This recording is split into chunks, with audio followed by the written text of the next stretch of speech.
الہی کا عالم یہ کہ وہ کہتے ہیں کہ عیسیٰ اللہ کا صلبی بیٹا ہے، صلبی۔ وقالوا اتخذ الرحمن ولدا، انہوں نے کہا رحمان نے کسی کو بیٹا بنایا ہے۔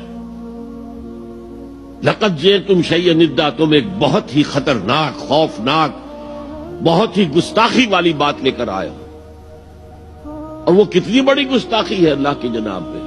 تکاد السماوات یتفطرن منہ، اس گستاخی کی وجہ سے آسمان پھٹ پڑنے کو ہے، وتنشق الارض، اور زمین شق ہو جانے کو ہے، وتخر الجبال ہدا، اور پہاڑ جو ہے وہ دھماکے کے ساتھ گر جانے کو ہے۔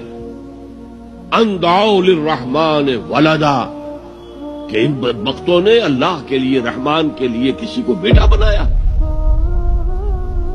وما ينبغي للرحمن ان يتخذ ولدا، اور اللہ کی شان کے شایان ہی نہیں ہے، رحمان کی شان کے شایان ہی نہیں ہے کہ وہ کسی کو اولاد بنائے۔